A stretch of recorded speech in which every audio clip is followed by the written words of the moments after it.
آج کا وظیفہ ان والدین کے لیے ہے جن کے بچے رات کو سوتے نہیں ہیں، ضد کرتے ہیں، روتے ہیں، بات بات پہ پریشان کرتے ہیں، تنگ کرتے ہیں، روتے ہیں، بات نہیں مانتے، ہر وقت ضد پہ تلے ہوئے ہیں۔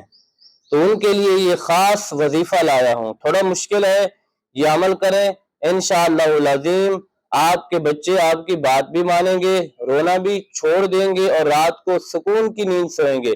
ان کی وجہ سے آپ کو بھی سکون کی نیند آئے گی۔ تو یہ عمل کریں انشاءاللہ العظیم، پھر آپ اس کا کمال دیکھیں گے۔ آپ کے بچے آپ کی ہر بات پہ لبیک کہیں گے، آپ کی بات مانیں گے، آپ کی خدمت اور اطاعت اور فرما برداری کریں گے۔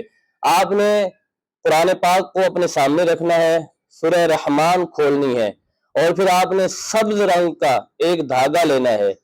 پھر ہر مرتبہ جب بھی فَبِأَيِّ آلَاءِ رَبِّكُمَا تُكَذِّبَانِ آئے تو اس آیت پر آپ نے اس دھاگے پر گرہ باندھنی ہے۔ تو جتنی مرتبہ یہ آیت فَبِأَيِّ آلَاءِ رَبِّكُمَا تُكَذِّبَانِ آئے، آپ نے ہر آیت پر اس دھاگے پر گرہ باندھنی ہے، پھر وہ دھاگا اپنے بچوں کے گلے میں باندھ دیں۔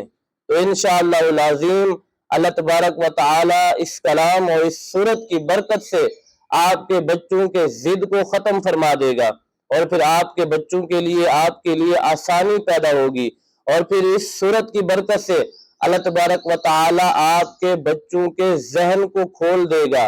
وہ جو بھی یاد کریں گے انہیں یاد رہے گا، اور پھر وہ آپ کی ہر بات بھی مانیں گے، آپ کی خدمت اور اطاعت بھی کریں گے۔